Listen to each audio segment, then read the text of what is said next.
Thanks for checking out the tutorial on updated Photoshop techniques for 2011. A lot of stuff out there is kind of stale as far as modern techniques, a little crazy off the wall stuff that you can do. Seems a lot of tutorials are kind of a little conventional as far as old school portrait and model photography. So what I'm showing you in these tutorials is pretty off the wall kind of different stuff that a lot of people are doing kind of in the 2011 2012 kind of modern type stuff. So here's what we got. We got this, we got the template, this tutorial image that will be included in the DVDs, added content. We've already gone through how to fix his eyes, as far as, fixing up the coloration, which we wouldn't boost it that much because he looks like an alien. But yeah, so let's keep it, that looks good. So yeah, we've already cleaned up the complexion. We've already did all that stuff, kind of added the cutout technique tricks that you can add it. So here's what we're gonna do. Basically what we're gonna do is we're gonna take out this green finally. So we got a chance to start messing with it a little bit more. And what I'm gonna do also is edit this using a technique called blurred edge. So I just made that word up, but that's kind of what I deem it. So let's go and do this. I'm gonna copy this image that we have. If you notice, I unmute it and it's the same exact image. So what we're going to do is this is going to become kind of a garbage picture. We're going to toss it. So, there's a few ways to get the green out of your photo. Make sure that your background is unclicked, because if your background is still clicked in, you're never going to get those little squares, in the back, which means that's negative empty space. So we got this image. We got two going. This is going to be a toss away image. So I'm going to show you a way you can do this without having to get any plugins special or, buy like Key Light or using masks. I'm just going to show you this alternative method that I tend to find kind of more gratifying just because it's easier to do hands-on stuff. So let's go ahead and do this. I'm going to do shadow highlight. We're going to get rid of as much shadow as we can. And keep in mind that we're we're getting rid of this green screen. So we're not really worrying about this image too much. So let's go and do that. We're going to get rid of some of that shadow, from the green, on our garbage picture we're going to toss. Let's go ahead and boost that contrast. So you notice already that the green is becoming more prominent, as opposed to the original, which is kind of bland. So we'll do that. I'm even going to take, the saturation. Instead of master, you go to greens. And you can see your greens right here. So we'll boost that a little bit. One thing you got to be careful of is if you look at his shirt, when I boost the greens up too much, it starts to bleed on. So we don't want to do that. We want to keep enough green, maybe boost it enough where it's not too much on his shirt.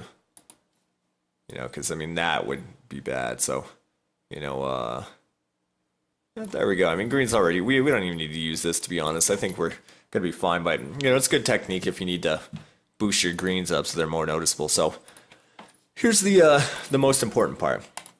Now we're going to take the garbage picture that we're going to toss, and we're going to go to select color range.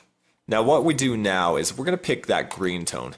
So you notice that we're kind of getting a silhouette, but you still see in this corner, that we still got stuff we're missing. So you're going to click add this, the kind of dropper with a plus sign. Pick that. So you notice we're starting to clear up. Even down here there's another. I could just see by the crease, I wish this would have been a green wall or maybe even just ironed backdrop, but there we go. So we're looking good. You can start seeing some of the chest is becoming white. So, we're going to kind of take we're going to take what we can, just adding more greens. We're going to take as much out as we can without having that situation happen. Just a nice little silhouette. So that's looking good. That's looking pretty promising. So let's go and hit OK.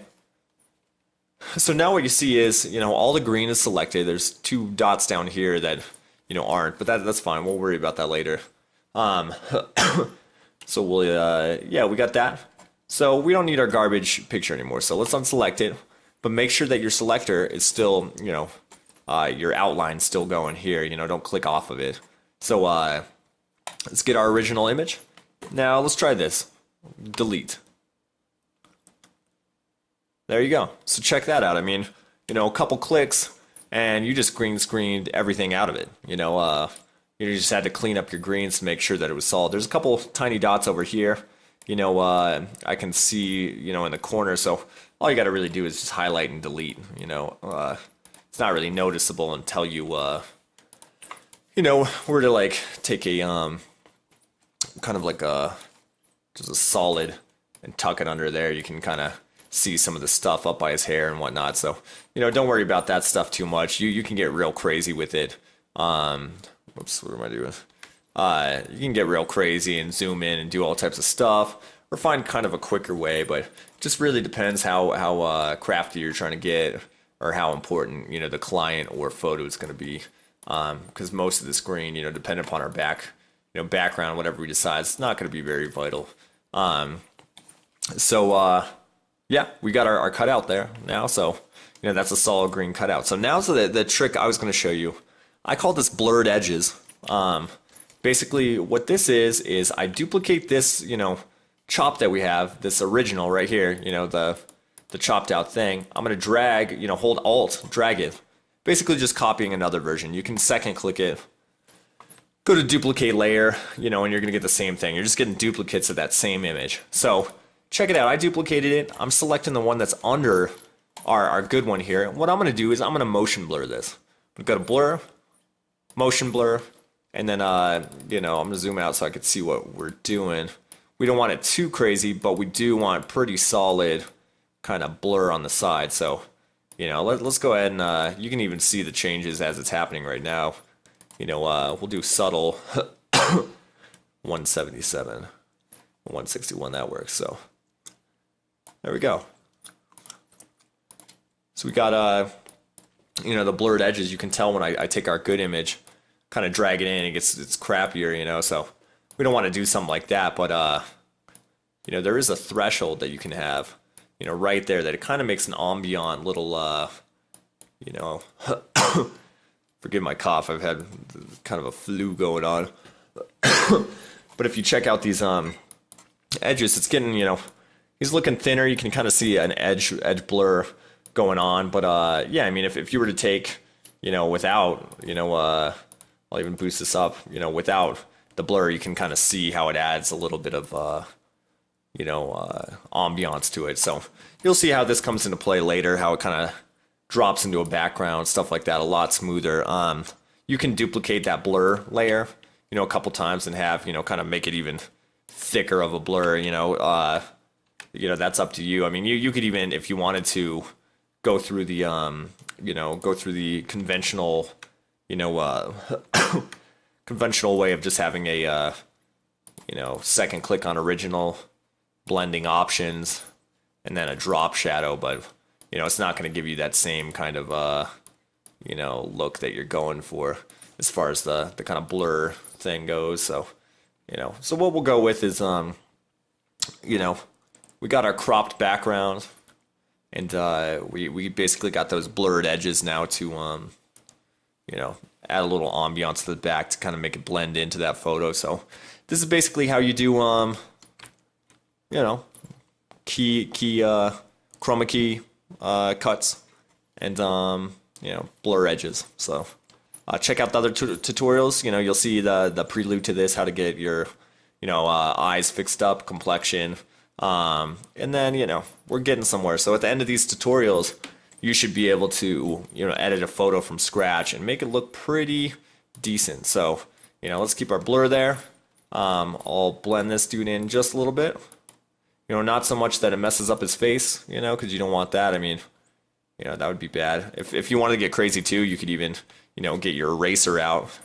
And a cool little, thing to know about is, if you're looking for your circle, like the shape of your eraser, where is it? Basically, all you gotta know is that if you have your caps lock on, you won't be able to see that outline. So you just hit caps and it goes away. So, if you want to get really complex with this image, we're taking the clean one, and we're gonna erase a little bit of it, so you start getting these kind of ambient, kind of blurs and stuff like that. You could, get real crazy with it if you wanted to, boost that up to 100, have a blurred crazy thing, but you don't want to do that. I mean, the only thing you really want to do some of these blurs for is maybe outlines of arms, you know, just kind of smooth out that kind of stuff, make it look a little action packed. And another cool little trick is it makes him look a little skinnier. He wasn't fat to begin with, but you know, that kind of blur motion will definitely add a little bit of character to the human form. And you notice some of the corners are actually disappearing on these arms, you know. So, you know, just getting a little crazy. That doesn't look too good, but yeah. So I mean, you know, feel free to mess with it. That's pretty much the only way, you know, you get to learn just by messing around and finding something that works for your actual images. But yeah, so check out those tutorials, and then other than that, you know, mess around with your edges, see what looks, and then, you know, play it by ear. Creativity is, you know, by far the most important thing that you could possibly, you know, have. So definitely take advantage of that.